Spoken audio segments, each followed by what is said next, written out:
I'm Michael Tobias. I'm the president of the Dancing Star Foundation. I'm an advisory board member of CAPS in Santa Barbara, and I've been a good friend of the chairman of the board, Maryland, for decades.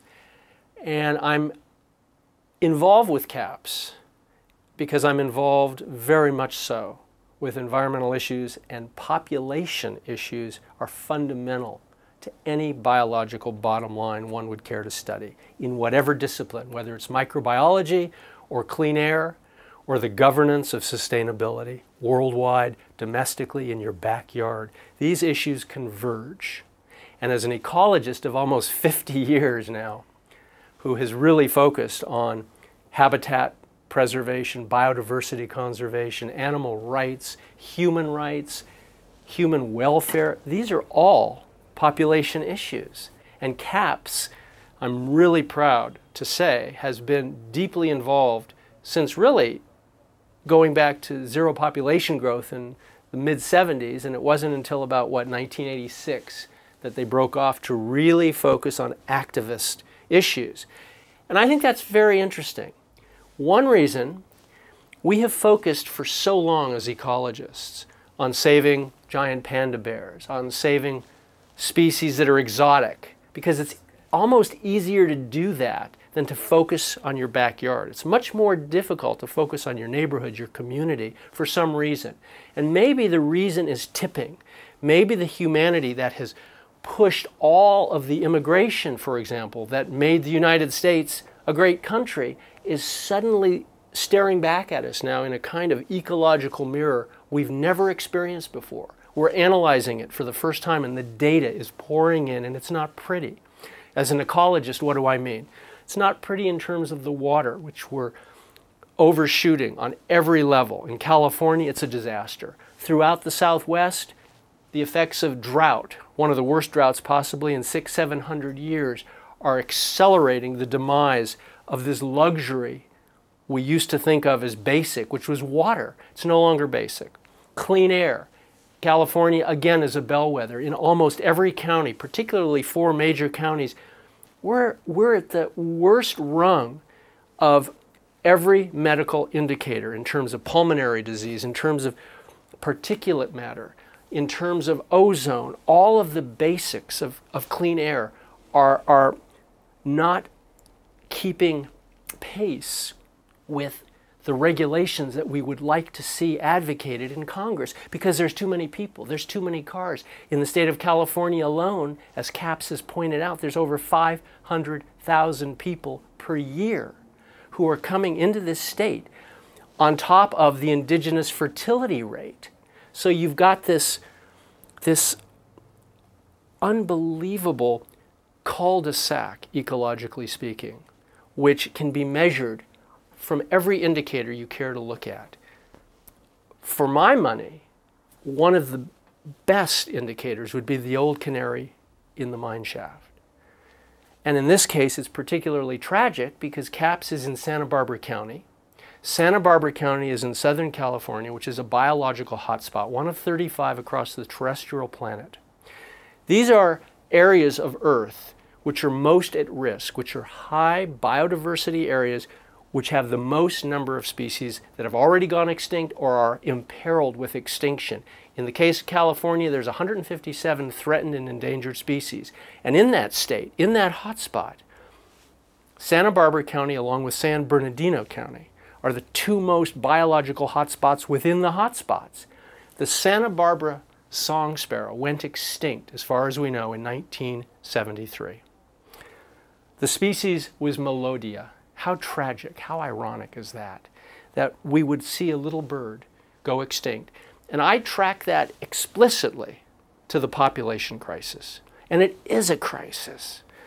I mean, we're 39 million Californians poised to become 60 million, as America, by the US Census reports, is poised to hit 500 million, 500 million. Now, if we don't focus on that, everything's out the water. I mean, nothing makes sense in a world of 10, 11, 12 billion people.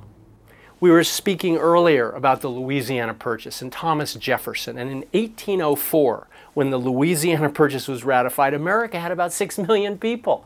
65,000 to 90,000 immigrants a year. We're not sure because we didn't even start keeping tab until 1820 on immigration. It's these numbers from 6 million to 310 million in 2012 are mind-boggling. We've paved like 70,000 miles of tarmac. That's bigger than the state of Georgia, just to facilitate a population of automobiles which is outpacing a population of humans, as it is in China, in India, even in parts of Africa. We are seeing economic growth at our peril. And no one wants to hear anything that would in any way somehow contaminate the prospects for economic recovery, especially in hard times like now. But I think we have to be real clear with this. We're not going to have a sound economy. We're not going to have women's rights, child rights, human rights in general. We're not going to have any kind of health care. We're not going to have an educational system that works at all if it is completely overwhelmed, as Katrina overwhelmed a city. Think of America overwhelmed by a hurricane of too many people. I hesitate to even say that. Like so many colleagues around the world who are ecological scientists and are afraid to utter the word population because it's not politically correct to do so, and it hasn't been for decades. And that's why so many NGOs, whose names I won't mention, don't get involved with the population issue. And that's one of the reasons we have such an absolute epidemic of ecological illiteracy in the United States and around the world. Nobody wants to step up to the plate and talk about the human population explosion. It's suddenly religious or political or a candidate who doesn't want to go there. Nobody is willing to take the risk and wrap their hearts and minds collectively with their peers and advocate for a sustainable population stabilization. That means some agronomists have argued maybe 1.2 billion would work on planet Earth. Well, how are you going to get there if you're already 7 billion? You're certainly not going to get there if we're going to keep going toward 10 billion.